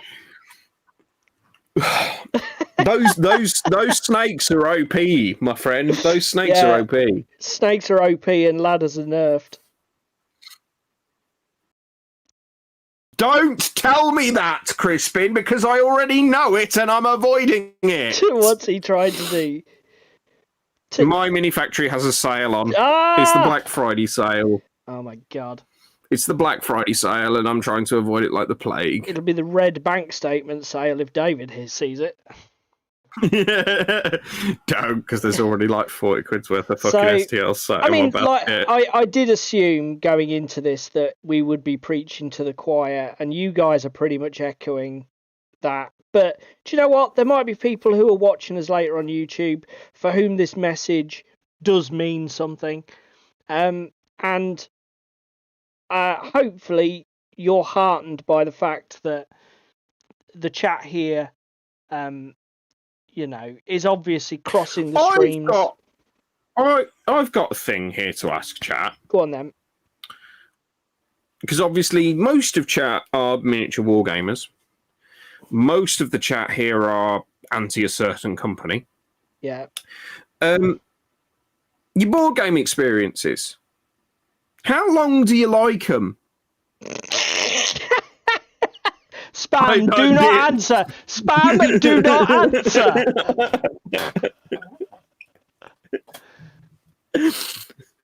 I knew the second that left my mouth, I'm like, oh, fuck, that's going to get clipped now, isn't it?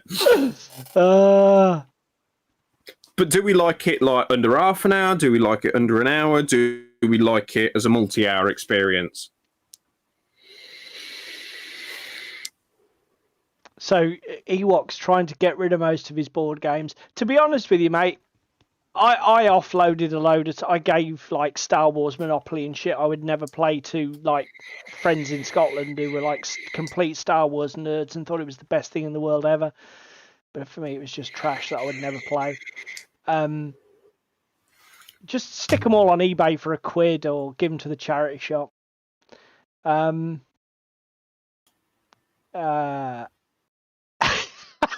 He and a friend of ours, both single, could play for a whole night.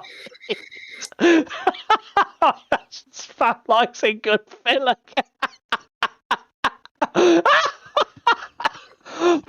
What's going on in chat? Oh my god. Oh, what's this? Axis and Allies printed to full table size. Again, a game I've not played. Oh, fucking hell, have you seen Spam's last comment?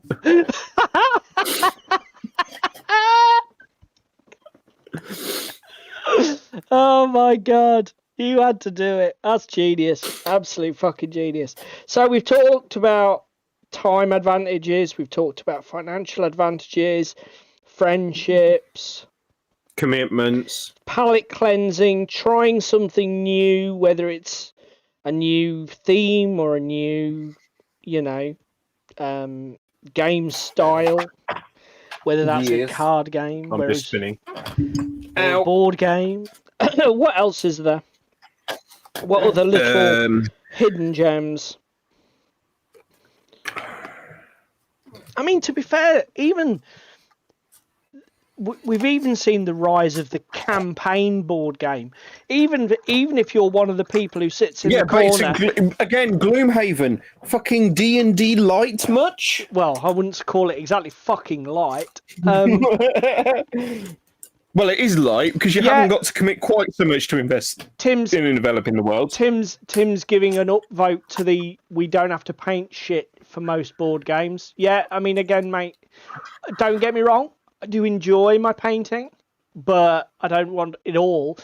And to be honest, this was one of the things.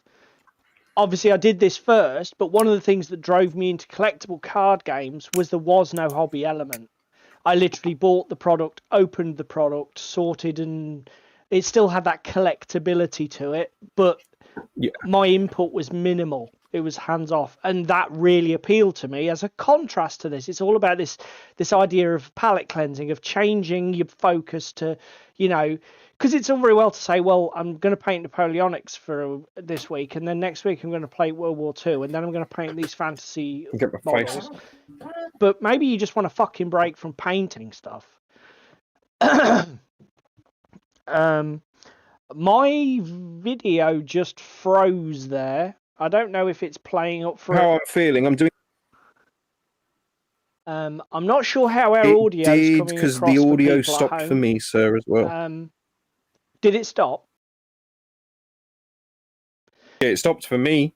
My CPU is running at 25%, so I'm not sure what's going on, whether it's an internet issue or what, but I can't see that it's going to be my PC, because we're not even pushing the envelope in terms of resources. So I don't know what that is. Okay.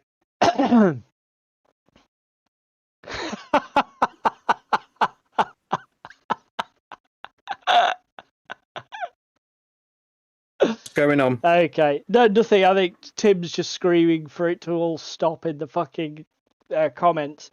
What were we talking about? I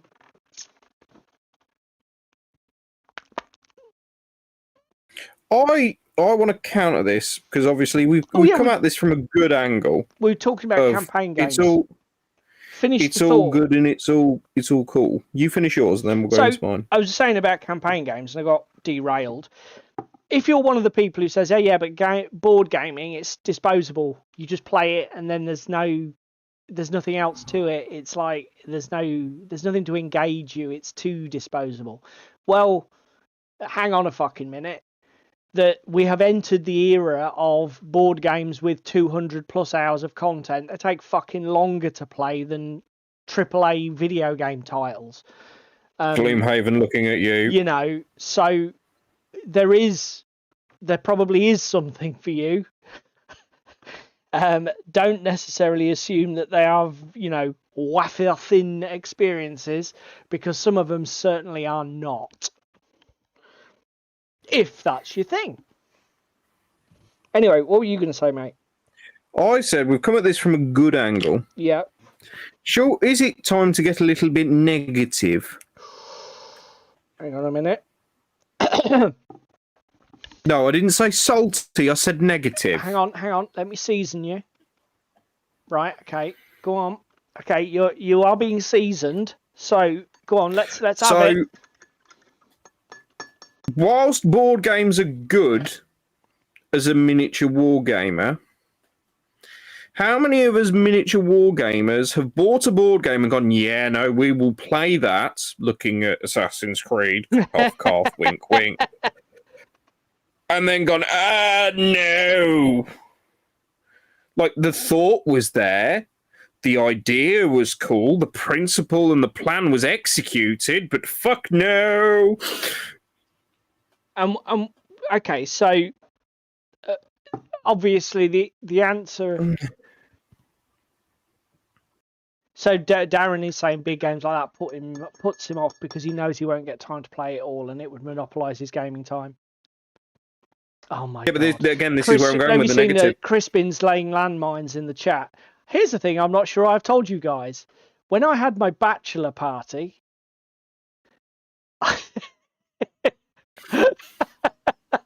Okay, Crispin, carry on, mate. When I met my brother to play one last game of Axis and Allies. This was before you tied the knot. Okay, yeah, because like you can't play Axis and Allies when you're married. Is it sort of some sort of embargo? I think it might be a rule in Texas. Oh, okay. No, due to the fact I knew you'd be able. Okay, yeah, no, because he knew that it would be difficult to spend that time gaming. Yeah, okay, yeah.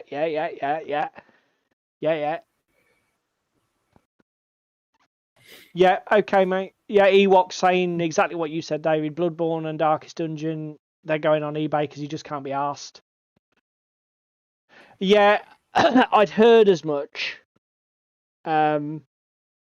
Crispin, that Axis and Allies can be a bit of a slog.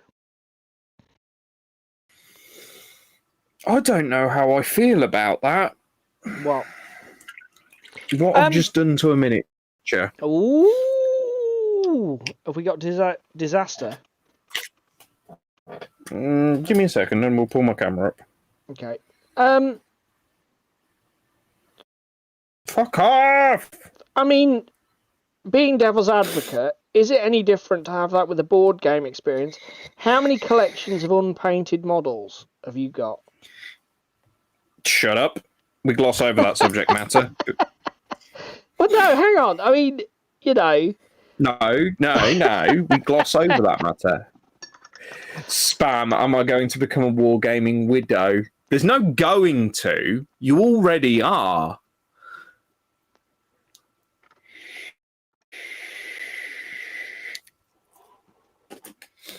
It's just very occasionally you get roped in and invited to play a game of Everdell, and then plans change and you don't get to play, and me and Paul get to play instead. Yeah, that's the biggest. That's definitely it. You when you are a widow, you've got just look at all the shit you've got to get rid of. Probably get a couple of house clearance guys on speed dial now would probably be a good idea. Yeah.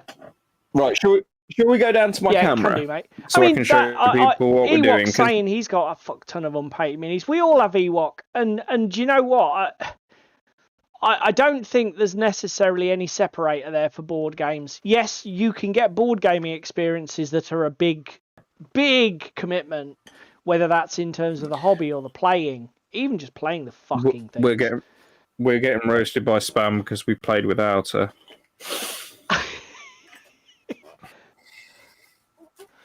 Right, so we'll go with the successes first this evening. Let me move my light so it actually shines on the minis a bit better. Okay. We've got a nice grey coat painted. And the gold in. We got a nice grey petticoat done. Okay, so that is the colour. Yeah. We got a very nice blue petticoat done. I like that. That looks like a speed paint. And then we have... No, that isn't. That's all proper work, sir. That's dark Prussian blue, and a grey blue Prussian blue mix. Just saying, could have saved then some we time. Have creature. Wow. So, Russian uniform and Iraqi sand. I've Athonianed the Russian uniform, and I've just gone with some gloomy violet watered down from Express Colour. Yeah. And I don't know how I feel about it. What aren't you liking? The purple on his skin tones. Obviously, I've got to go in and clean his skin up, but I'm just a bit unsure about it. What do we reckon in chat? Oh God, I'm being shouted at for not doing Christmas colours.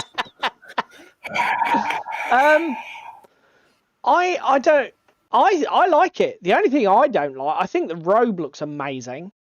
I really like the shade of green you've gone with. The only thing that the legs look a bit yellow versus the arms looking a bit purple, and I'm not sure I like that. I think the skin might be too pale in general. Let me move a minute. Yeah. But I don't think you're a million miles off, mate, and I definitely don't dislike the purple. I definitely do not dislike the purple. As I say, the other thing I'm thinking is I might add some red in more as a pin wash around some of the sores and boils. The only thing, the skin tone for me looks too natural. It looks more. It doesn't look weird enough. It's not like grey enough. Yeah, it's just too normal.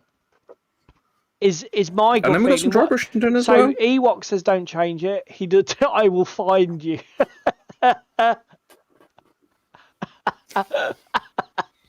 Tim's doing some fucking weird chat version of Jingle Bells.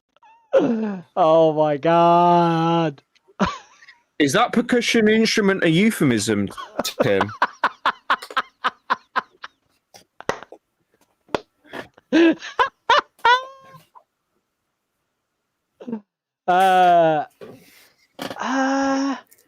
Soft tone with a bit of orange. Yeah, I don't know. Is orange the way to go? It might be. I just think that we need to kill the vibrancy on it a bit more.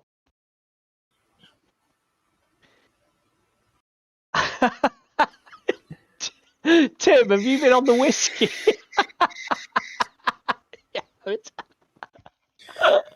Fucking take the boy out. You can take the boy out of Germany, but you can't take the Germany out of the boy. Oh dear, that's fucking funny. So I get what you're saying with the skin tones, because it is just Iraqistan and it is a bit warm and a bit nice. I mean, the other thing is here, right? I could really go at it afterwards with some more gloomy violet and really tone it down and make it like a weird purpley colour, and then start working in some more of the weird elements into the skin tone. The other way I could lean with this is, when I'm highlighting this up in a bit, is work back up to this Iraqi sand colour as my top note. Yeah. But working some purples into the base colour when I'm tidying up. It is difficult to tell sometimes with your hobby desk lighting. Yeah, it is a bit shit. Mike, the other thing that it looks like I nearly dropped my paint tray. The other thing it looks like is that the skin tone is too even. That there's not enough. There is not enough colour differentiation, because this is something I wanted to get a base tone on. Yeah. To then work it in. Do you know what I mean? Yeah. I wanted to work with what I had rather than ruin it from the off. Do you know what? Why don't you do like a pseudo panel lining thing? It might be a bit hard mode and take a long while. Why don't you start painting in recesses and picking out muscle definition with washes and glazes? So leave your highlights as they are and just start working in your shadows. Because I don't like glazing. Whenever I glaze, it fucking splits and runs everywhere, and I don't like it. Don't like it. Don't like it. The other thing that I think you should do is... He says while attacking it with more purple. Do you know what? Just use spunk. No, Tim. Nobody likes a sticky mini. David, why don't you just dip it, do it. No, we don't dip minis over here in this part of Whole Beach. The other thing is, do you know what? Coming back what Ewok said a minute ago, go with multiple colours. Yeah, work in some greens, some... Just go fucking wild with the different tones. You've obviously got your Iraqi sand is a fairly neutral beige. You're putting purple on. Maybe just roll with some oranges. Don't overdo it. Don't overdo it, Mr. Heavy-handed, with that fucking purple bloody wash. Don't turn him into a fucking... Okay, yeah, the chest, I thought you were getting a bit carried away. That's looking better already, to be honest with you, mate. I like the tone. I like the way it matches the green better, and it's looking a bit more like unnatural skin rather than just like, you know, your average Joe with some severe fucking genetic problems. Population of Norfolk. Yeah, sort of like it's a bloke from what's it? Trying to think of a Norfolk town now. Norwich, Fakenham, Dereham. Yeah, King's Lynn. Shall we carry on? Yeah. But yeah, the blue is just 3 colours. There's not even any wash on that. That's all manually done. Sorted you right out there. No, it wouldn't. Fuck off. Double dip. Leave me alone. Do you know what? I'm shocked Paul Howells hasn't been fucking getting in on the old Christmas thing. It's like we're trying to avoid that. He's busy modelling Santa for us. Oh dear. But yeah, that's what I've been up to tonight. How's your evening gone? How's your evening gone? Get your fucking camera up. Come on, show the boys and girls what you've fucking done. Let's go back to the main shot. While I'm faffing about with my camera, shall we discuss live on camera about... For those who don't know, On Tabletop is going to be running another one of their, I don't know, quarterly theme events, whatever the fuck you'd call it. Project log thingy. Called Dungeonalia. So basically they want to do something that is themed around... Oh, great, I've turned that fucker off again. They want to do something themed... They're asking people to do projects or activities... You just said to come Santa is an X-Man. Who said Germans had no sense of humour? That's fucking funny. Yeah, so they're asking people to do projects and hobby things focused around dungeons. Yeah. So come on. First thing is, shout out in the chat if you're going to be taking part in the Dungeonalia event, and if you've got an idea of what you might do. Yes, and yes is my answer. No, okay. So Dungeonalia sounds a bit wank to me. I'll be honest. I think Dungeonalia. I know that Warren made a big thing of it being like Saturnalia, the old Roman thing, but I'm sorry, Warren's kidding nobody. It basically is just genitalia with a... That's what he was thinking of, because he's such a puerile, childish bastard. He spent too much time in sex clubs. Yeah, because Warren is that sort of guy. We know... For those of you who've been watching On Tabletop for long enough. So yeah, I got my red almost done. Didn't quite get round to the top here. This double hole. And there's a little bit at the back there that I've got to do. But we got something done. Quite often on these streams I get nothing done hobby-wise. So I'm pleased with that. That's better than nothing. So what have we got here? Ewok, Dungeonalia sounds a bit wank. Dungeons, Warren is already cheating by... Yeah, well, that's Warren's prerogative, isn't it? Got a partial Dungeon Bowl build now. That's fucking genius, Tim. Ooh, in the flavour of your brewhouse thing. That sounds pretty cool. Okay. Okay, Darren's going to go sci-fi dungeon. David and I were thinking... I have a ton of, talking about wargamers who buy a ton of crap and never do anything with it. I have a load of Dungeon Saga stuff that I've not finished doing anything with. So I was thinking I would crack out one of my Dungeon Saga expansions. Can somebody clip that, please? And paint it. And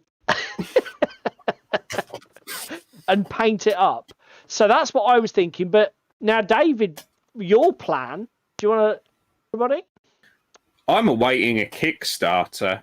Yeah. It arrives between now and Christmas. Nice little Christmas present for me. We have Dungeon Saga Origins, the V2 Dungeon Saga. Yeah.